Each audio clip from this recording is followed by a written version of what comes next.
Vamos a orar y le vamos a pedir a la Flavia que ore. Nah, estoy preocupada, te vi preocupada. Oremos. Gracias, Señor, te damos en esta mañana por habernos permitido llegar al templo, habernos podido reunir, saludarnos, Señor, después de una semana que no nos hemos visto. Y te pedimos, Señor, esta mañana que primeramente perdone nuestras faltas y nuestros pecados, Señor.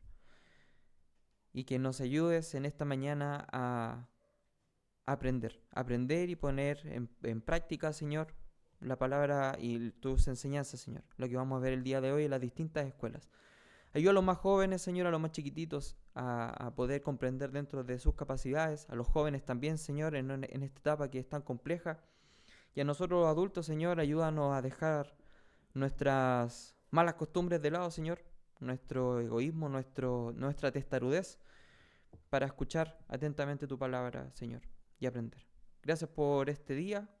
Guarda a los que vienen a camino, a los que no han de venir también, Señor. Acompáñalos y bendíceles. Y todo esto te lo presentamos y te lo agradecemos en nombre de Jesús. Amén. Ya, los peques a la próxima sala, los jóvenes también.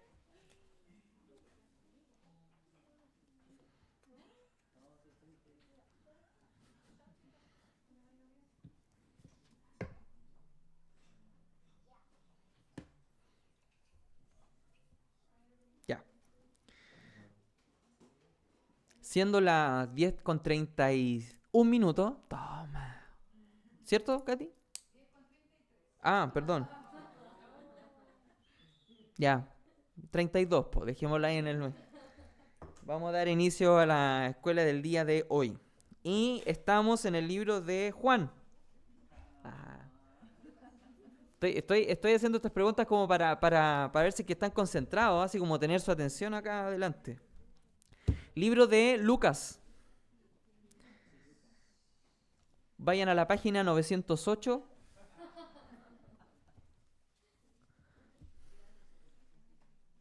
Lucas 13. Y vamos a continuar en el pasaje que estuvimos analizando la semana pasada con Flavio.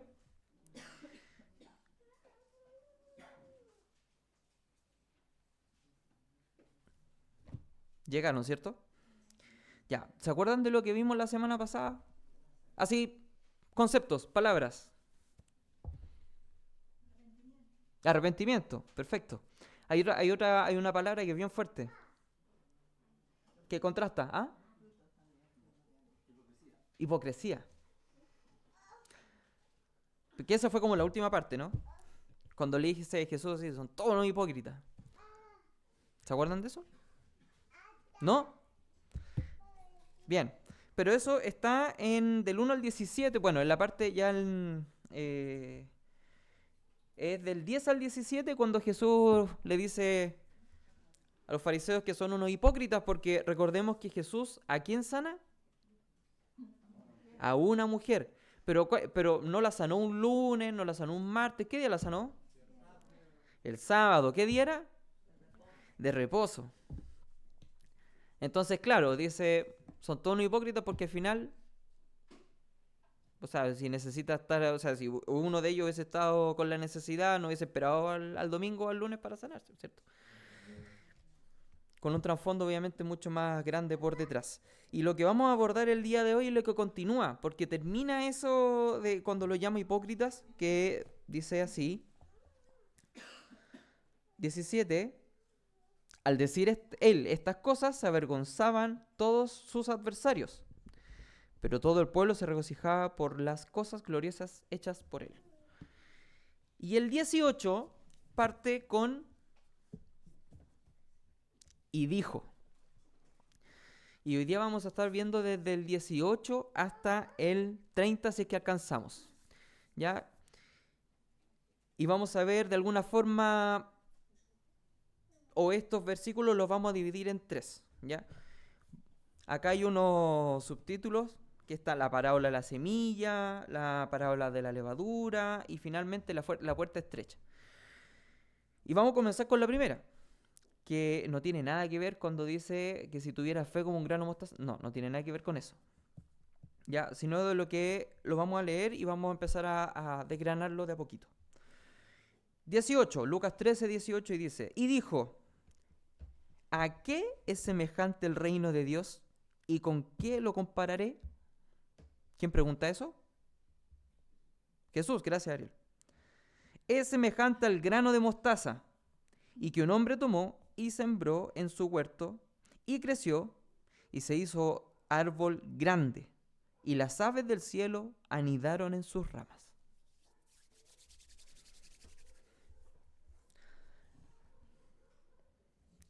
¿A alguien se le ocurre, bueno, probablemente más de alguna vez se ha abordado esto, pero ¿por qué el Señor utiliza un grano, o un grano, perdón, o una semilla de mostaza? Porque es pequeña, ya, pero ¿por qué más? ¿Es la más pequeña de todas? No, ya. Pero para los judíos, y por la época que estamos hablando, muy probablemente haya sido la más pequeña que ellos conocían, o que tenían así como más a la mano. Em, pero aquí tiene una característica porque habla de esta semilla que la toma, la planta, y luego, ¿qué pasa? ¿María Georgina? Crece. ¿Y cómo crece? Grande. Sí, po. Grano y después un árbol grande. Y además este árbol, ¿qué es lo que permite? Que las aves puedan anidar.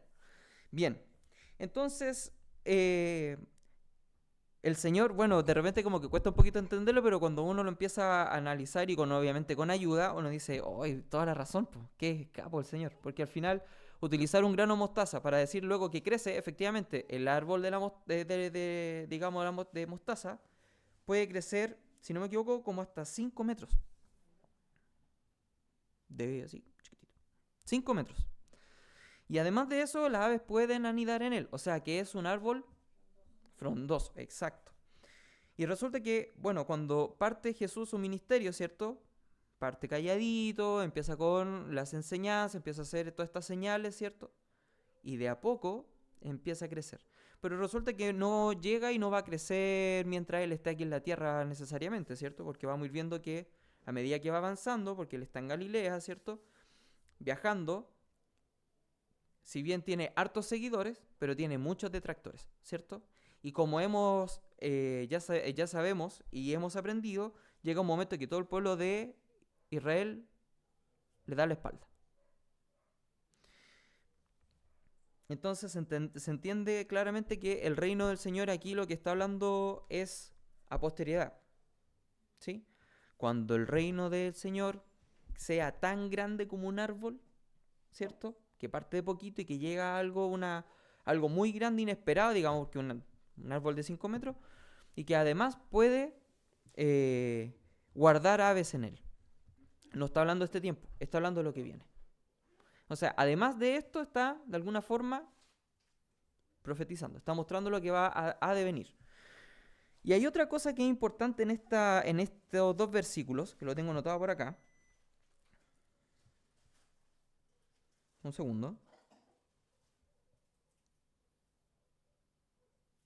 Ah, y es que, como les decía, está profetizando porque en Miqueas 4, ahí también muestra precisamente de cómo iba a ser el reino venidero.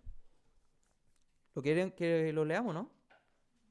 Ya, vámonos a Miqueas entonces. Miqueas está en Antiguo Testamento.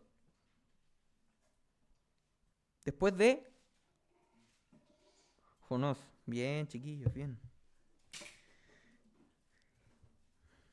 Y dice, ¿llegaron ahí? Ah, perdón, Miqueas 4. Miqueas 4.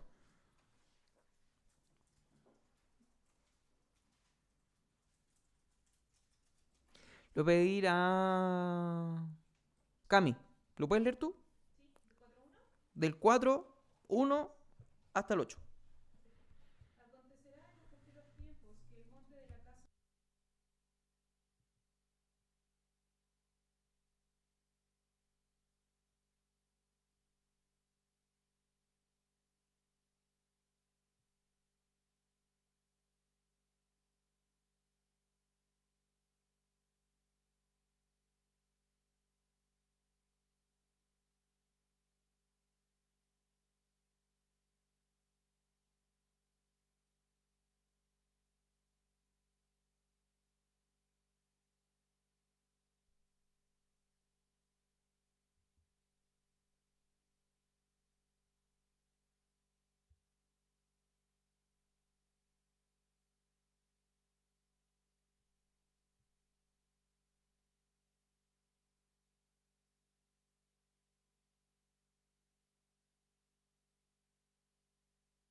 Gracias, Cami.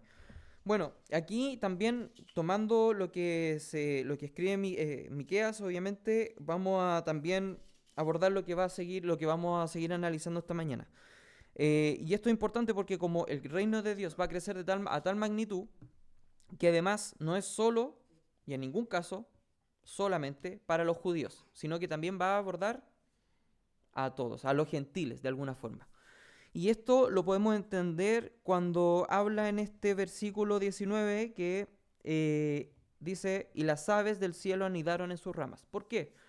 Porque estamos hablando de un árbol que provee, ¿cierto? Resguardo. Las aves de distintos, porque no dice una cierta, no sé, especie de ave, sino que las aves del cielo anidan en sus ramas. O sea, de que de alguna forma también los gentiles en este caso van a poder ser partícipes de este reino. Vamos bien, ¿no?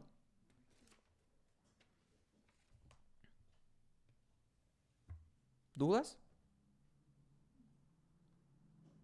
Ya, pasemos al siguiente. Y dice, perdón, 20. Y volvió a decir, ¿y a qué compararé el reino de Dios?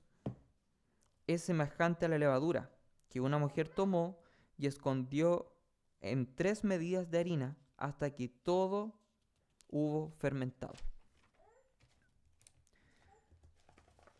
¿Quién ha hecho pan alguna vez aquí? Sí, la Katy hizo pan de integral, pero así que no sirve. No dice harina integral, pues Katy. Leudo igual. Muy bien, hermano Roxana.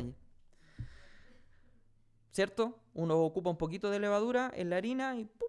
Al ratito. Y de hecho ahora hay nuevas técnicas que uno la deja reposar, le pone un pañito, como que le pone música y como que se agranda, ¿no? Mire, toma. Extólesis, para los que están viendo la grabación. Ya, po. Y resulta que, bueno, ¿alguien sabe cuántos son estas 3 medidas de harina?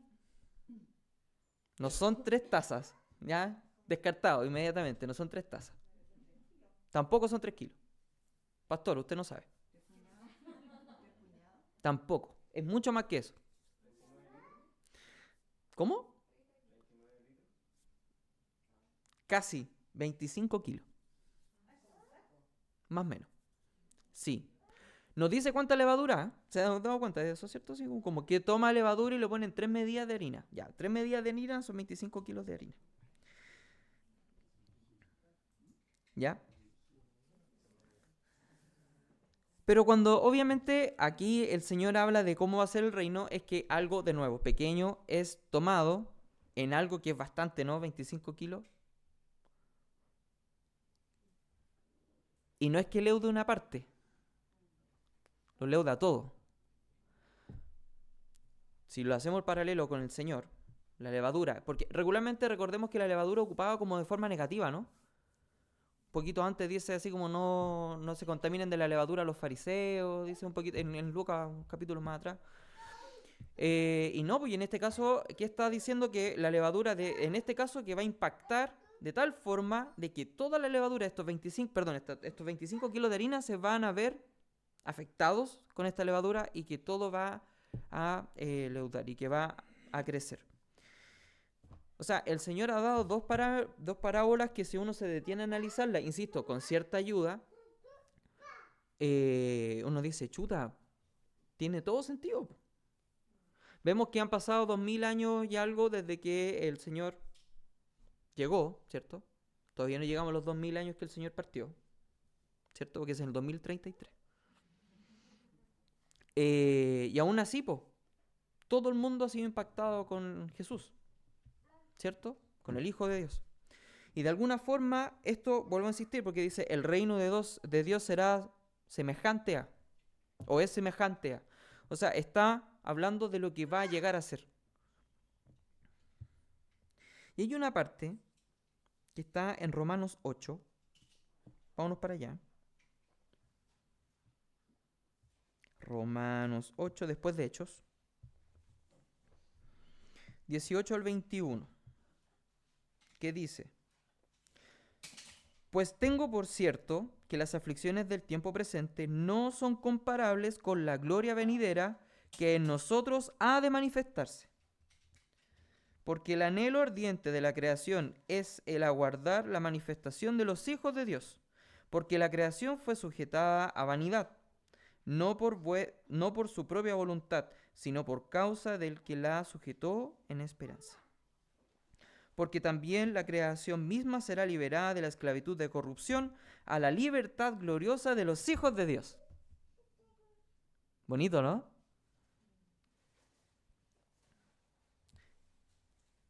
Y va para allá, hermano, ¿no?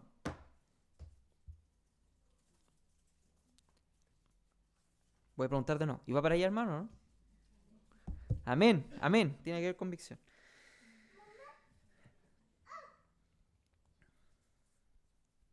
Va a llegar un momento en que la sociedad en la que estamos, que está súper compleja, ¿no? Yo creo que es como volver a, o tratar de empezar a describir la sociedad. No, primero nos quedamos cortos, lo que estamos viviendo actualmente. Yo el otro día estaba bromeando en mi casa, bueno, para variar, y le decía a mi señora, no, si esto ya es Sodoma y Gomorra. O sea, está malo, ¿cierto? Complejo. Pero va a llegar el día, como dice aquí, en que está dice en el 21, porque también la creación misma será libertada de la esclavitud de corrupción a la libertad gloriosa de los hijos de Dios. Hermosa la esperanza, ¿no?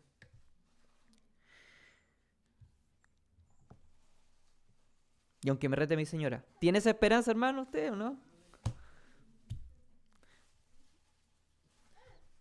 Que me dice, no, esa pregunta así como, ¿y usted?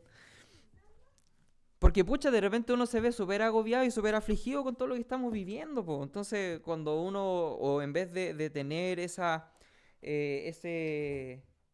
esa seguridad, ese colchón, no sé, ese refugio de pensar de que va a llegar el día en que todos nosotros vamos a poder ser libres, queridos hermanos, libres del pecado, libres de la esclavitud, estando con el Señor, debería ser mucho más grande que los miedos y los temores que tenemos actualmente. Es que me van a robar, es que ya no sé qué es lo que va a pasar, es que la tele está todo tan malo. Sí, pero el tema es que ¿cuántos son capaces de decir no a la tele, por ejemplo? ¿Cuántos son capaces de no al celular respecto a informarse de noticias como de un sector o de otro o sensacionalistas? No sé. Es complejo, ¿no? Pero aún así, el Señor, nuestro Dios, está con cada uno de nosotros. Amén. Y así va a ser el reino de Dios. Y con eso, ya, eso es como en estas últimas dos parábolas, el Señor termina este pequeño, digamos, parada donde se vio involucrado, donde tuvo esta discusión con los fariseos por haber sanado a alguien día de reposo, pasa dentro del mismo contexto. Y vamos a saltar al 22. Y aquí es un poquito más extenso. Hasta el momento vamos bien, ¿no? ¿Sí?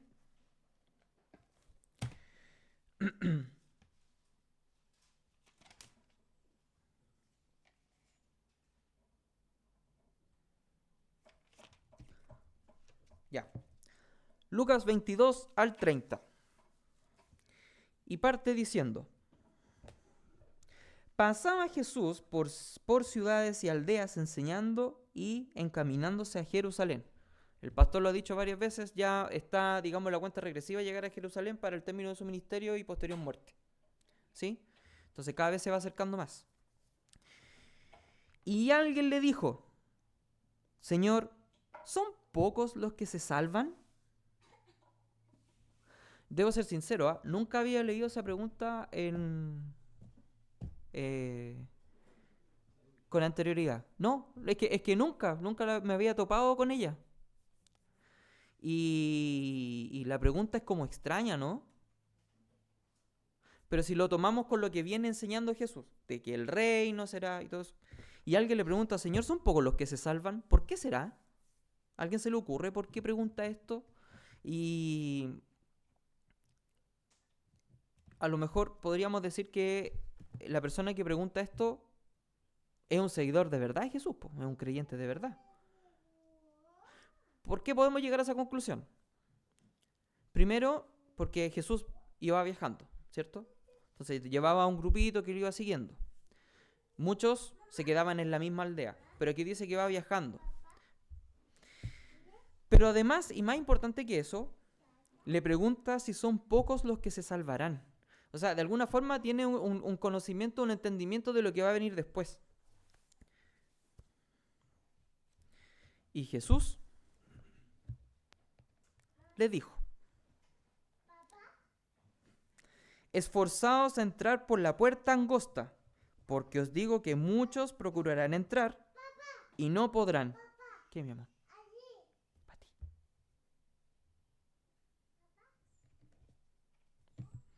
Esforzaos a entrar por la puerta angosta, porque os digo que muchos procurarán entrar y no podrán. Ya, vamos a detenernos ahí un poquito. Cuando yo era chico, no sé si a algunos les tocó verlo por ahí, había un cuadro que era como una pintura, bueno, un cuadro, y que era como una colina grande, y que, si no me equivoco, al lado derecho había una puerta angosta, chiquitita, y había muy poquita gente entrando o pasando por esa puerta, ¿ya?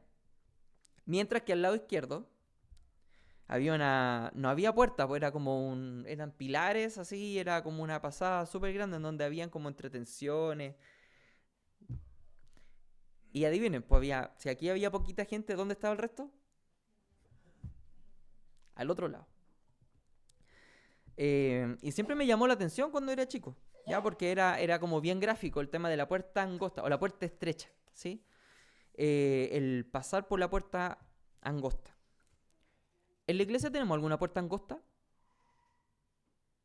¿Angosta? Hay una.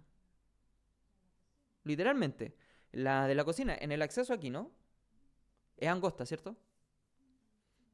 ¿Sí o no? Ya, pues. Vamos, sí, sí, pues. Sí, pues no, pero es angosta, pues, porque no es lo mismo que la puerta de allá, por ejemplo. ¿Cierto? Ya. Si yo, por ejemplo, voy con la guitarra atravesada, ¿cómo tengo que entrar? De lado. ¿O qué tendría que hacer?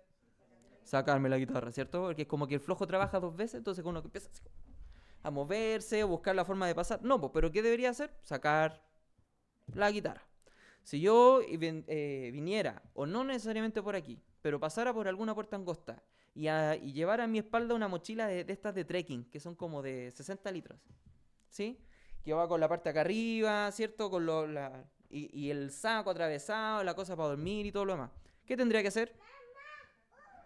Sacarme la mochila, ¿cierto? Pero ¿cuánto cuesta ponerse la mochila?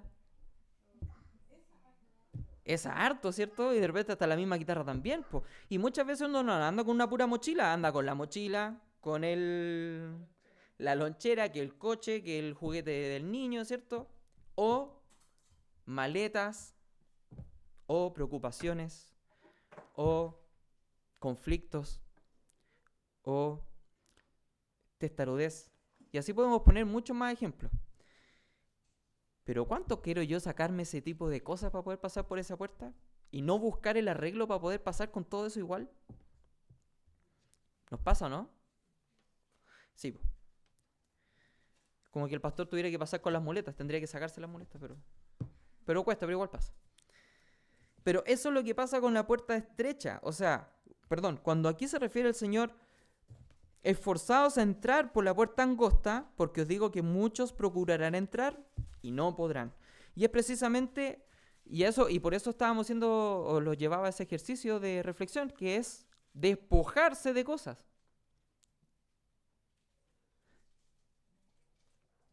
Y eso lo podemos sacar de la palabra esforzados, que en el original se traduce como agonizomai, ¿ya? Y que en el castellano es agonizar. Pero si eso lo llevamos al contexto, quiere decir pelear o luchar. Y ahora, ¿pelear o luchar de qué? ¿O contra qué? ¿O por qué? Y en realidad es luchar, digamos, o pelear contra lo que uno debe negarse a sí mismo, que es lo que produce el verdadero arrepentimiento. O sea, el verdadero arrepentimiento produce un conflicto interior en donde te obliga a despojarte de cosas. ¿Se entiende mejor la idea? Ya. Vamos bien, ¿no?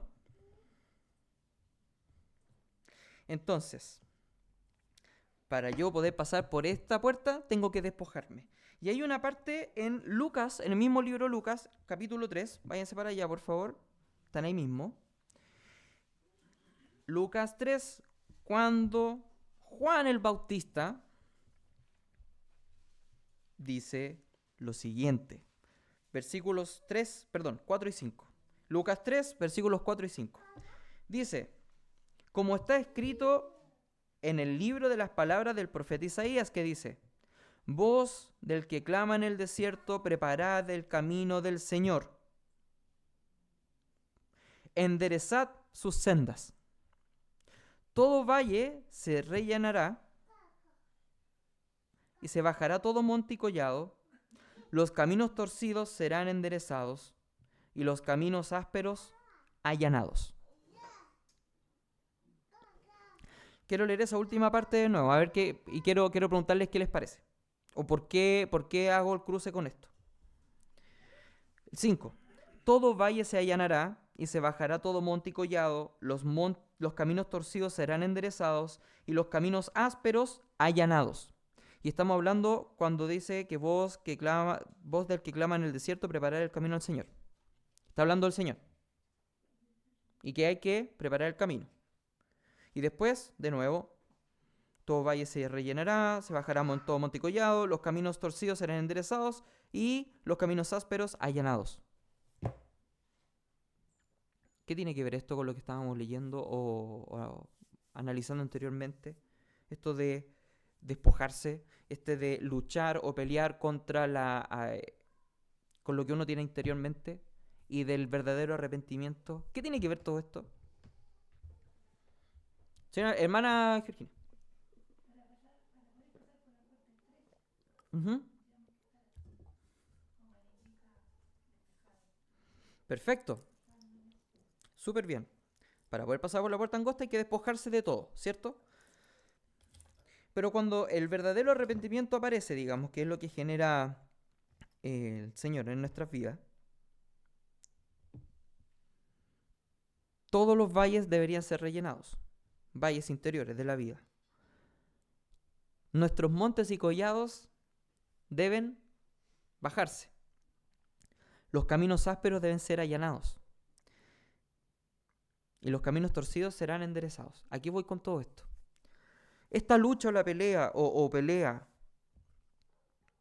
que provoca este conflicto, digamos, en nuestro interior, debe llevar a que eso se pueda lograr. Precisamente a empezar a caminar en rectitud hacia el Señor. De que todos nuestros pecados deban ir decreciendo, digamos, eliminándose. Siempre vamos a pecar, ¿no? Pero es el Señor el que va cambiando nuestra vida, el que va impactando nuestra vida, el que va haciendo precisamente tener esta conciencia del pecado que nos ayuda y que nos alerta cuando estamos pecando a no cometerlo. Por eso cuando dice los caminos torcidos serán enderezados, es un paralelo en este sentido, que de alguna forma es lo que nosotros vamos a empezar a hacer en esta vida hacia la eternidad de la que ya estamos viviendo. ¿Se entiende la idea? ¿Me doy a entender? Dígame, pastor.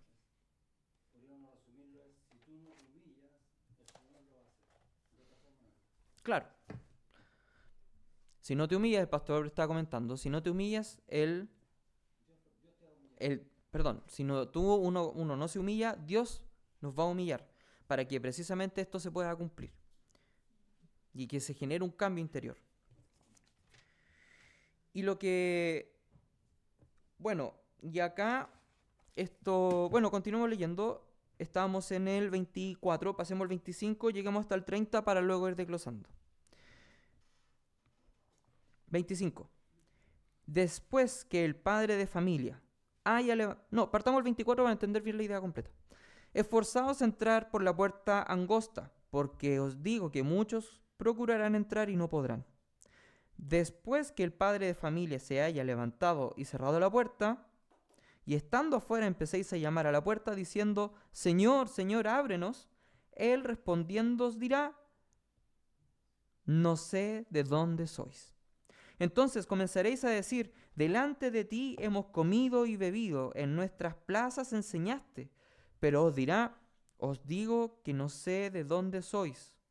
Apartaos de mí, todos vosotros, hacedores de maldad. Allí será el llanto y el crujir de dientes, cuando veáis a Abraham, a Isaac, a Jacob y a todos los profetas en el reino de Dios, y vosotros estéis excluidos. Porque vendrán del oriente y del occidente, del norte y del sur, y se sentarán a la mesa del reino de Dios. Y aquí hay postreros que serán primeros, y primeros que serán postreros. Esta última porción que acabamos de leer la vamos a dividir o podemos entenderla en cuatro conceptos o apartados. Primero, el esfuerzo espiritual. Podemos llamarlo un encabezado o un subtítulo. Esfuerzo espiritual, que es el que acabamos de ver. El tema de despojarse de uno mismo, digamos. ¿Ya? Porque ahí hay un esfuerzo, ¿cierto? Dependiendo siempre del Señor. Pasemos al segundo, que es la desesperación temporal. ¿Se entiende eso? Desesperación temporal, de tiempo, en cierto tiempo, digamos. Y aquí lo vamos a abordar desde el 25, que dice, después de que el padre de familia se haya levantado y cerrado la puerta, y estando afuera y se empecéis a llamar a la puerta diciendo, Señor, Señor, ábrenos, él respondiendo dirá, no sé de dónde sois.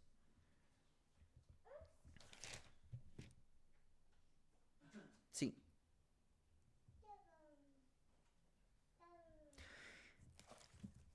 Hay algo que no sé si les llama la atención o el Señor les puso como un link o un paralelo a un capítulo de la Biblia que pasó en el Antiguo Testamento, algo similar a esto de cerrar la puerta. ¿Hay algún paralelo por ahí o no? Gracias. Exacto. Noé. ¿Se acuerdan de Noé o no? ¿Sí?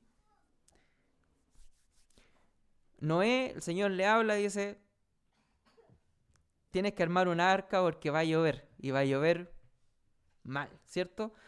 Y Noé así como, recordemos que en ese tiempo, no, más encima en el desierto, difícil la lluvia, ¿no? Y que además que vaya a llover de esta forma, ya, Noé con toda la fe, ¿cierto? Convencido por el Señor, empieza a armar el arca, todos los demás se ríen de él. Pero hay algo que lo podemos leer así bien concreto, que es Mateo 24. No lo busques, lo voy a leer yo, porque reduce y sintetiza completamente lo que ocurre con Noé, que acaba de mencionar Miguel.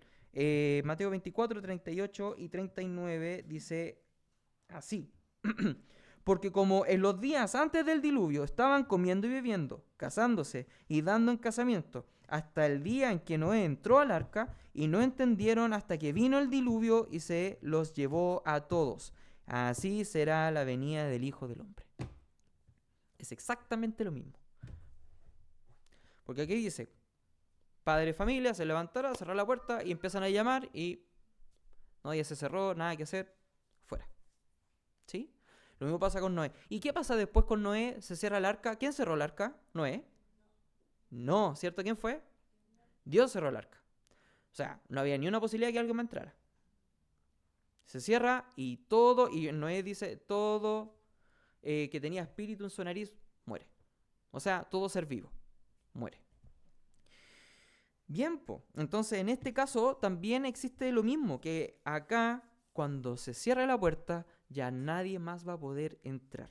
Y lo que dice a continuación es bien importante y por eso hablamos de la desesperación temporal, porque en este caso aquellos que creyeron estar con Cristo, que eran discípulos o que eran seguidores y que realmente estaban con Él, al final se dieron cuenta, por lo que habla en este pasaje, que no, po.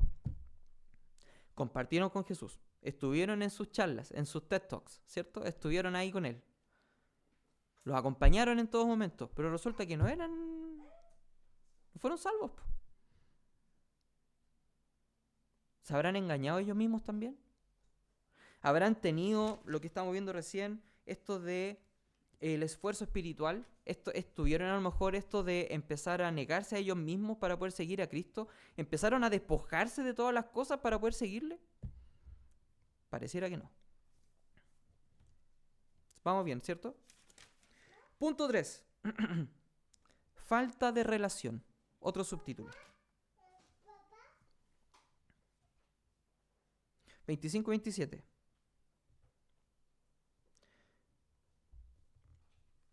Dice... Y estando afuera, empecéis a llamar a la puerta, diciendo, Señor, Señor, ábrenos. Él respondiendo dirá, no sé de dónde sois. Entonces comenzaréis a decir, delante de ti hemos comido y bebido, en nuestras plazas enseñaste. Pero os dirá, os digo que no sé de dónde sois. Apartados de mí todos vosotros hacedores de maldad. O sea, no hay ni una relación. Todo cortado. Ustedes no son hijos míos. No los conozco. Punto 4. Percepción eterna. 28. Allí será el llanto y el crujir de dientes, cuando veáis a Abraham, Isaac, a Jacob y a todos los profetas del reino de Dios, y vosotros estéis excluidos, porque vendrá del oriente y del occidente, del norte y del sur, y se sentarán a la mesa del reino de Dios. Y aquí hay he aquí hay postreros que serán primeros y primeros que serán postreros.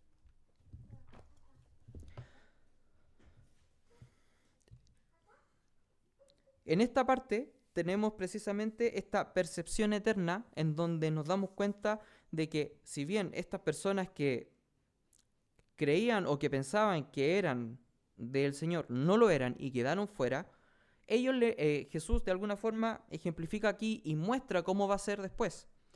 Y cuando dice que ahí va a ser el crujir de dientes y el llanto, es, digamos, lo que va a ocurrir con aquellos que se queden afuera. Regularmente hay una percepción que es respecto al infierno, que es como puro castigo. ¿O no? Así como el castigo, irse al infierno es estar castigado. Es como, te vas a ir al infierno y te van a pegar 1000 azotes o te van a pegar azotes por toda la eternidad. ¿Es así? ¿Es completamente así? No. ¿Por qué? Porque hay arrepentimiento de por medio. Está también la sorpresa. Así, pero hay un meme de... ¿Cómo se llama este actor? Que cuando ve como que aparece en un lugar y empieza a mirar. ¿Sí? John Travolta. Que como que llega a un lugar y empieza a mirar para todos lados. Bueno, lo mismo. La sorpresa de llegar al infierno, sí, pero... Obviamente no es un chiste, pero llegar al infierno y encontrarse con eso, cuando de alguna forma entonces te engañaste a ti mismo todo el tiempo que estuviste pensando que caminabas y que eras hijo del Señor. Sorpresa, arrepentimiento, remordimiento. Y yo no sé si les ha pasado que ustedes han cometido algún pecado alguna vez y que les queda aquí así. De hecho, no necesariamente a nosotros, pero hemos visto que muchas personas tienen un problema, se guardan el problema y llegan a caer hasta en depresión y posteriormente hasta se suicidan, ¿o no? Porque no logran no logran vivir con ese peso. Imagínense estar en el infierno por la eternidad con ese peso. De que de alguna forma, con el tiempo prestado que nosotros tuvimos, no pudimos hacer lo que correspondía, que es despojarse de las cosas que no corresponden para el verdadero arrepentimiento y pasar por la puerta angosta. Duro, ¿no? Ahora, consideremos lo siguiente. ¿Por qué creen ustedes que Dios dice, viendo a Abraham, a Isaac, a Jacob y a todos los profetas de Dios?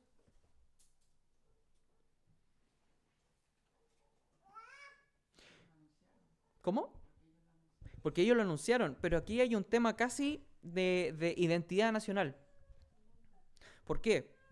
Porque los judíos, ellos creen, ¿cierto? Y que gracias a través de Abraham, Isaac y Jacob, ¿cierto? Que ellos iban a heredar, que ellos también iban a ser libertados, ¿cierto? Que iba a llegar el Mesías con mano poderosa, lo iba a libertar. O sea, todo un contexto histórico en donde ellos iban a ser una nación próspera, ¿cierto? Poderosa y liderada por alguien fuerte. Y que además iba a ser una nación grande por la promesa que tuvo Dios con Abraham y después Isaac y Jacob y todos los profetas. Entonces, si los mismos judíos no entran al cielo y además van a ver que sus grandes héroes, sus grandes padres no están ahí y no van a poder compartir con ellos, es como peor aún. Es como, pero ¿cómo? Si yo soy judío, si yo tengo que estar ahí y no estoy. ¿Se entiende esa idea? Y vosotros estéis excluidos. O sea, es peor aún, así. Y además van a estar afuera. Después dice, porque vendrán del oriente y del occidente, del norte y del sur, y se sentarán a la mesa del reino de Dios. Y aquí hay postreros que serán primeros y primeros que serán postreros. Y en estos últimos dos versículos está hablando de que precisamente Dios envió a su Hijo unigénito para salvar al mundo, para luego dar la vida eterna, ¿cierto?, a todo aquel que Él vino a salvar, llevarlos a esta eternidad, y que no solamente vino a los judíos, sino que a los gentiles. Y que aquí todos los que van a ser salvados no pertenecen a una nación, no pertenecen a una etnia, no pertenecen a una localidad, sino que aquí vendrán del norte y del sur, vendrán del oriente y del occidente, y se sentarán a la mesa del reino de Dios. Y cuando habla de los primeros y los postreros, es precisamente que aquellos que eran postreros, supuestamente los judíos van a ser los postreros. O sea, que aquí no hay un orden jerárquico. Y si podemos hacer, a lo mejor ya empezar a concluir con la clase del día de hoy. Lo que acabamos de leer tiene mucho sentido con lo que vimos con la parábola de la semilla y con la parábola de la levadura. Primero, porque el árbol de la semilla, al crecer con tal magnitud, va a poder albergar con a las aves del cielo de forma permanente en sus ramas. O sea, de cualquier lugar van a poder llegar y anidar. Respecto a la levadura, que va a crecer de tal forma que la levadura iba a impactar a estos 25 kilos de harina, completamente.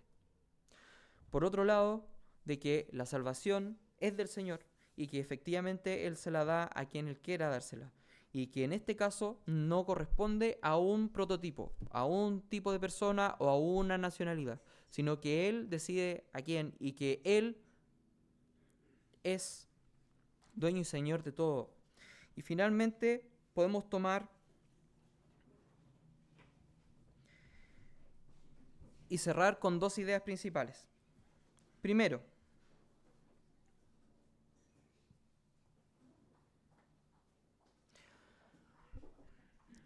nosotros somos parte de una iglesia, ¿no?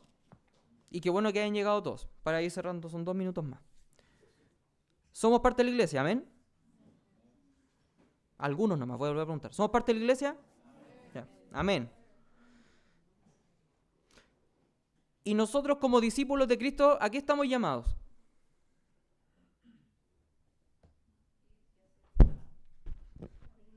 Ir a predicar y a ser discípulos, ¿no? Entonces, ¿qué tan importante es saber y tener muy claro el mensaje y el plan de salvación del Señor? ¿No es primordial acaso? Es vital, po.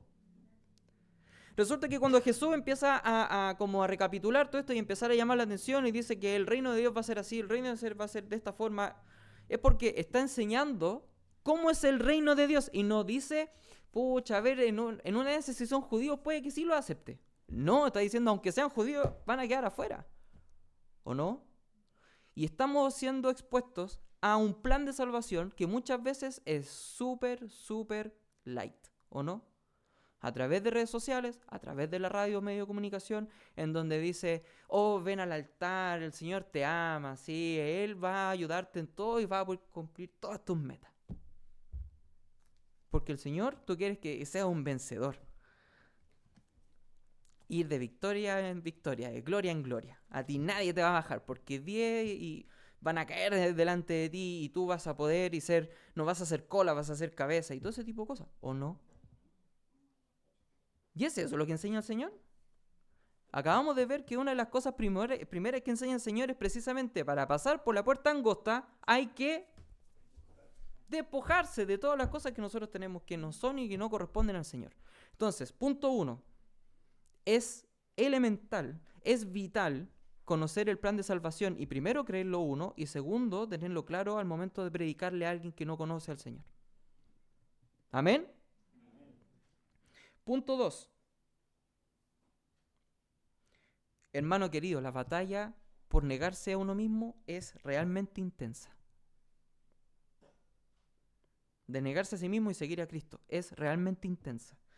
No es algo fácil. No es algo que se dé de la noche a la mañana, ni que tampoco hoy día ya voy a caminar y flotar porque ya no voy a cometer más pecados. Para nada. Pero tenemos que considerar que el tiempo es corto y que de alguna forma el destino eterno es el que está en juego. Gracias al Señor nosotros hemos sido salvados. Amén.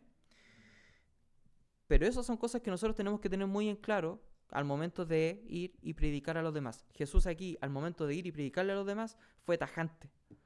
No fue con sutilezas. No fue con ambigüedades.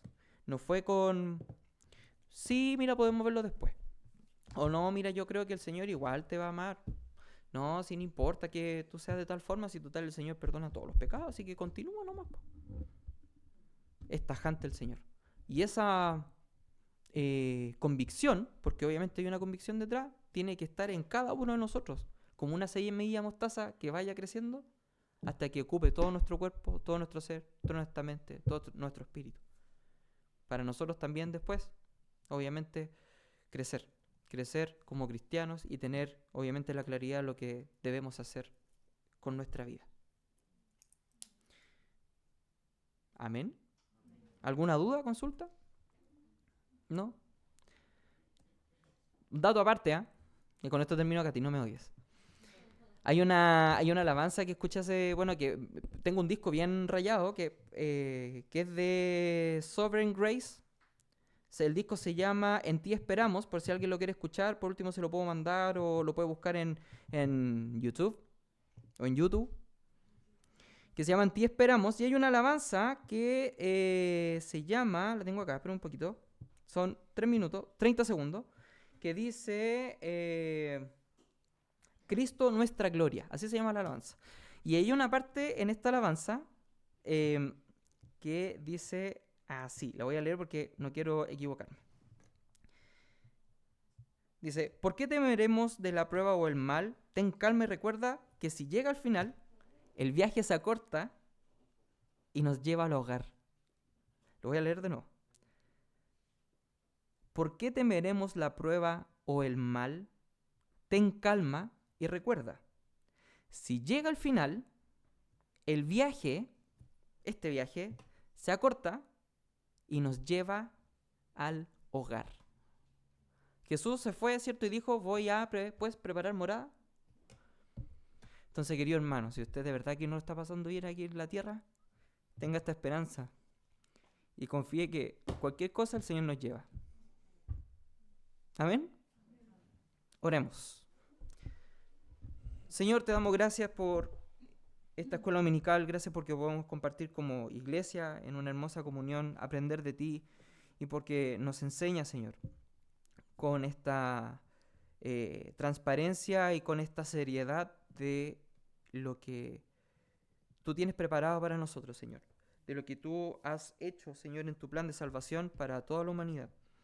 Y permítenos, Señor, en todo momento tener esto en mente, de que no hay grises cuando nos referimos a ti.